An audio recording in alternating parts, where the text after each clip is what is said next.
మనిషి నవ్వే క్షణాలు అబద్ధాలు కావచ్చు, కానీ ఏడ్చే క్షణాలు మాత్రం ఖచ్చితంగా నిజాలే. కఠినమైన జీవిత సత్యం ఏంటంటే, ఆరుబయట గడ్డి పెరిగినంత త్వరగా తులసి చెట్టు పెరగలేదు. అలాగే మోసం చేసినవాడు అభివృద్ధి చెందినంత వేగంగా మంచివాళ్ళు అభివృద్ధి చెందలేరు కాదంటారా? విలువలేని ప్రేమను నువ్వు ఎంత ప్రేమించినా చివరికి నీకు ఆ విలువే లేకుండా పోతుంది. కాబట్టి నీ విలువను తగ్గించే ఏ బంధాన్ని కూడా విలువగా చూడకు. జీవితంలో సంతోషంగా ఉండాలి అంటే కావలసింది ఆస్తులు అంతస్తులు కాదు. నీకు నేనున్నాను అని ధైర్యం చెప్పేవారు ఉంటే జీవితమంతా సంతోషంగా జీవించగలం. ఈ రోజుల్లో బంధం అనేది తామరాకు మీద నీటి బిందువు లాంటిది. అది ఎప్పుడు జారిపోతుందో ఎవరికీ తెలియదు. అందుకే ఎవరి మీద ఎక్కువగా ఆశలను పెంచుకోకు. ప్రశాంతంగా జీవించండి. ఒక్కరోజు దాటితేనే విరిగిపోయే పాలల్లో ఎన్నాళ్ళైనా పాడవని నెయ్యి దాగి ఉంటుంది. వ్యక్తిలో లోపాలను చూడడం మానేసి ఆ లోపాల వెనుక అద్భుత గుణాలను గుర్తించగలిగితే మనం కూడా ఒక అద్భుతమే అవుతాం. నమ్మితే ప్రాణం ఇస్తామంటారు.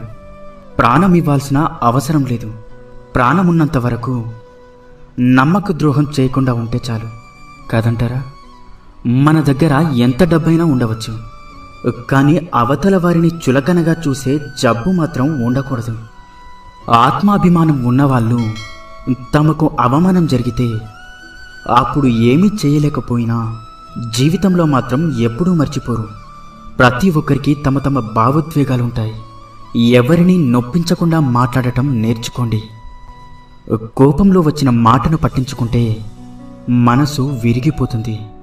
అదే కోపం వెనుక ఉన్న బాధను అర్థం చేసుకుంటే ఆ బంధం నిలబడుతుంది. అలా ఉండగలగడానికి మనకు కావలసిన ఆయుధాలు 2: నవ్వు, అలాగే మౌనం. చిరునవ్వుతో చాలా సమస్యలు పరిష్కరించుకోవచ్చు, అలాగే మౌనంతో చాలా సమస్యలు రాకుండా చూసుకోవచ్చు. గుర్తుంచుకోండి, జీవితం అంటే ఇంతేనా అని ఇప్పుడు అనిపించవచ్చు, కానీ ఒక వయసు వచ్చాకే అర్థమవుతుంది. నువ్వు మోస్తున్న బాధ్యత, నిన్ను నమ్ముకున్న మనుషులు, నిన్ను పరిగెత్తేలా చేసే ఏదో ఒక అవసరం. మనిషికి వయసు పెరిగే కొద్దీ అనుభవం పెరగాలి, ఆలోచన విధానం మారాలి, ప్రవర్తనలో మంచి చెడు తెలుసుకోగలగాలి. అప్పుడే మనిషికి విలువైన గౌరవం, సమాజంలో మంచి వ్యక్తిగా గుర్తింపు లభిస్తుంది. ఈ ఒక్క విషయాన్ని జీవితంలో ఎప్పుడూ మర్చిపోకండి. నువ్వు ఎంత విసిగిస్తున్నా ఓపికతో ఉండే హృదయం విసిగిపోతే వాళ్ళు తీసుకునే నిర్ణయాలు చాలా కఠినంగా ఉంటాయి. అర్థమైందనుకుంటా. పరాయి వాళ్ళు ఒక మాట అంటేనే వాళ్ళని చూసినప్పుడల్లా ఆ మాట గుర్తొస్తూ ఉంటుంది. ఇక సొంత వాళ్ళు అంటే ఆ మాట జీవితాంతం గుర్తుండిపోతుంది. కడుపు నిండిన వాడికి పెట్టిన అన్నం, సముద్రంలో కురిసిన వర్షం, ధనవంతునికి ఇచ్చిన బహుమానం, పగలు వెలుగుతున్న దీపం, బంధనాలు లేని బంధం, అసమర్థులతో వ్యాపారం, హద్దులు లేని స్నేహం, నిజాయితీ లేని ప్రేమ, ఇవన్నీ బూడిదలో పోసిన పన్నీరు లాంటివి. అంతా వ్యర్థమే. సంపాదిస్తున్నంతకాలం మనం అందరికీ ఆత్మీయులమే. ఒక్కసారి సంపాదించడం ఆగిపోతే సొంత ఇంట్లో కూడా పరాయి వాళ్ళమైపోతాం. బంధం తెగిపోతుందని తెలిసినా సరే నిజమే చెప్పండి. అబద్ధాలు చెప్పి నమ్మకం మాత్రం పోగొట్టుకోకండి. ఎందుకంటే తెగిన బంధం ఎప్పుడైనా తిరిగి కలవవచ్చు, కానీ పోయిన నమ్మకం మాత్రం ఎప్పటికీ తిరిగి రాదు.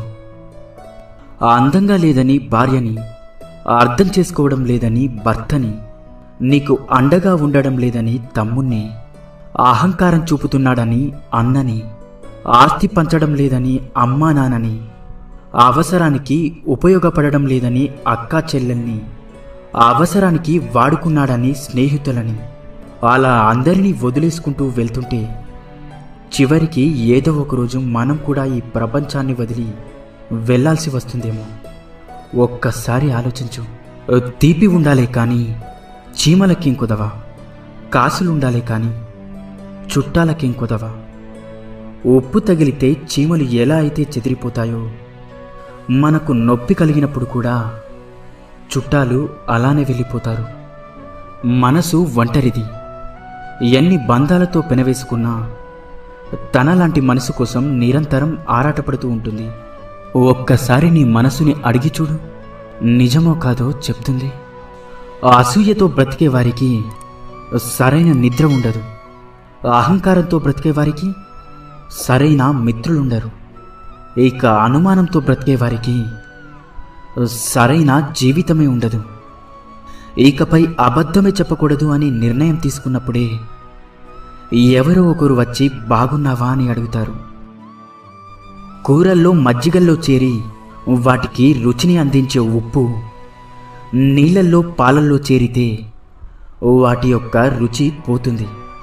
మనం ఎంత గొప్పవారమైనా సరే ప్రతి చోట మన అవసరం అనేది ఉండదు. మన అవసరం లేని చోట తల దూచకపోవడమే వివేకవంతుని లక్షణం. వాడుకోవడం తెలిసిన వారికి వదిలించుకోవడం కూడా తెలుసు. జాగ్రత్తగా ఉండండి. సంతోషం అనేది ఎన్ని వేలు ఖర్చు పెట్టి ఎన్ని ఊర్లు తిరిగినా రాదు. మన అనుకునే వారితో ఒక్క 10 నిమిషాలైనా మనసు విప్పి మాట్లాడితే నిజమైన సంతోషం దొరుకుతుంది. రక్తం చుక్కలు చిందించకుండా మనిషిని మానసికంగా హింసించి చంపే ప్రమాదకరమైన ఆయుధం మాట. దానిని మూర్ఖుడు వాడిన తర్వాత ఆలోచిస్తాడు. తెలివైనవాడు ఆలోచించి మాట్లాడతాడు. జీవితంలో కొన్నిసార్లు ఒంటరిగా నడవడం కష్టంగా ఉండొచ్చు. కానీ ఆ ఒంటరితనమే డబ్బు విలువ, మనుషుల విలువ, సమయం యొక్క విలువ, అలాగే జీవితం యొక్క విలువ అన్నీ నేర్పిస్తుంది. కారణం లేని కోపం, గౌరవం లేని బంధం, బాధ్యత లేని యవ్వనం, అలంకరణతో వచ్చే అందం ఎక్కువ కాలం నిలబడవు. మనం బాగుండాలి అనుకునేవాడు కోపంగానే మాట్లాడతాడు. మనల్ని మోసం చేయాలి అనుకునేవాడు ఎప్పుడూ నవ్వుతూనే మాట్లాడతాడు. ఎంత బాగా బండిని లాగినా గుర్రానికి జాటి దెబ్బలు తప్పవు. ఎంత రుచికరమైన పండ్లు ఇచ్చినా చెట్టుకి రాళ్ల దెబ్బలు తప్పవు. అలాగే ఎంత గొప్ప వ్యక్తిగా ఎదిగినా నీకు కొందరి విమర్శలు మాత్రం తప్పవు. ఇన్ని మంచి సూక్తులలో మీకు ఏ సూక్తి నచ్చిందో కింద కామెంట్ చేయండి. అలాగే ఈ వీడియో మీకు నచ్చినట్లయితే